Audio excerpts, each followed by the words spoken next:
Warframe developer Digital Extremes have now released a roadmap for 2019, highlighting much of the content that is coming to the game this year. Of course, most Warframe players will be aware of the Railjack update that was revealed at TennoCon in 2018. It appears this update though is now called Warframe Empyrean Railjack. This will feature full ground to space transitions with spaceship combat, boarding actions and archwing support. Railjack is scheduled to release after TennoCon 2019, which is in July of this year and will therefore be a summer release. There are however a bunch of other things coming before then, so we will take a look at those right now. It's also important to note that Digital Extremes have stated they will be changing their release ratio in 2019 and will be moving towards focusing on ongoing shorter turnaround content. First up then are the 3 new Warframes. So far, only 2 of these Warframes have been revealed. The first is called Hildryn, and the second of these Warframes is currently codenamed Wisp. Whilst there are no details on Wisp at the moment, Digital Extremes did go into some details on Hildryn. Hildryn is a shield-based Warframe that functions a little differently to your typical frame. Instead of using energy to power her abilities, she instead uses shield power. Further, instead of using the regular primary, secondary and melee setup, Hildryn will instead come with her own archwing gun. Early 2019 will also be bringing an update called Deck 12 Exploiter. This is a Valis event, and although there aren't many details currently, it appears to be similar to recent Profit Taker update that will feature a new boss, a new event, as well as some new lore content. Digital Extremes are hoping to do more events like this with increased regularity, so that's looking pretty good. Gas City Jupiter is going to get a rework. Now, Digital Extremes did reveal some of this content last year, but they have now confirmed the update will be arriving before the summer. Adding a huge amount to this update, the Gas City changes are not just a graphical update, but rather a complete rework of the tile set. As you can see in the video clip here, the area will look dramatically different to how it looks right now. In a lot of ways, this is much better and it reflects the environments of Jupiter with the open bottom city and the constant threat of falling into Jupiter's gas clouds. The new update will have a massive focus on Warframe's parkour system, making it a more important location than ever before. Further, Gas City will come with new enemy types, new game modes, as well as new things to earn. The Wolf of Saturn Six is another update, and this one looks like it will be pretty extensive. Firstly, it will include a complete rework of the current alert system, and this update will bring new daily and weekly events that tie into an ongoing overarching story. And this story will be told in the form of in-game animated comic strips. It will also include a rank system, and will of course include difficulty scaling. The new war is Warframe's next big quest, or as Digital Extremes puts it, their next big cinematic quest.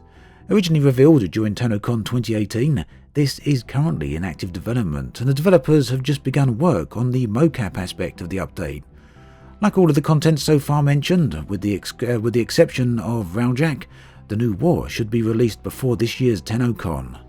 Beyond that, not much is currently known about this update, aside from the fact that it will pick up the story from where the End of Sacrifice left off. Now, all the major updates from this point forward in the video will be released at some point after July 2019.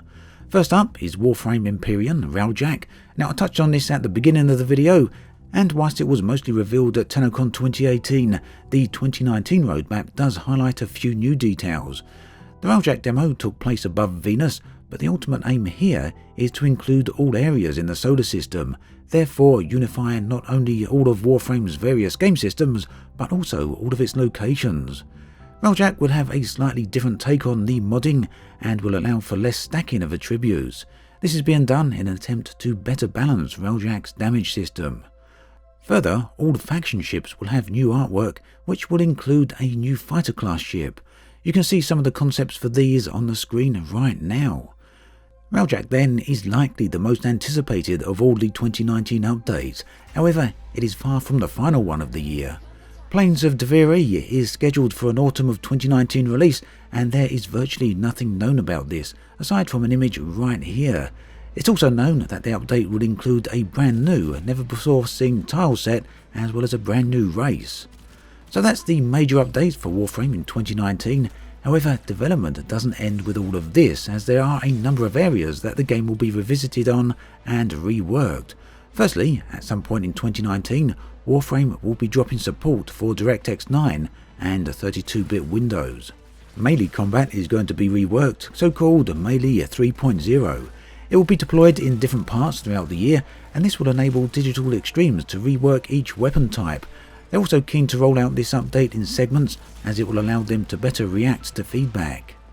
Now, difficulty is a subject that comes up in any and every game, and Warframe of course is no exception. Players always want different difficulty levels, whether that's purely down to skill abilities or other factors. Now, Digital Extremes are considering Warframe's approach to difficulty, and whilst nothing is set in stone yet, they do have a few ideas of how they'd like to change this.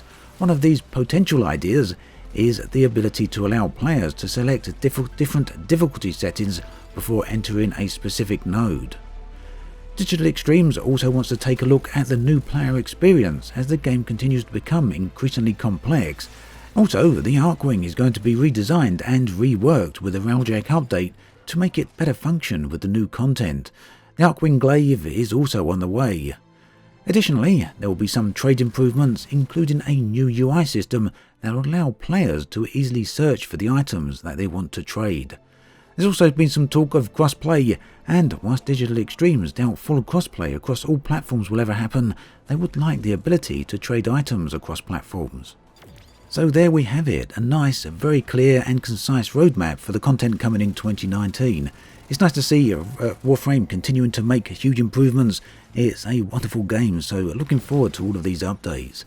As always, thanks for watching, and I'll catch you guys and girls next time.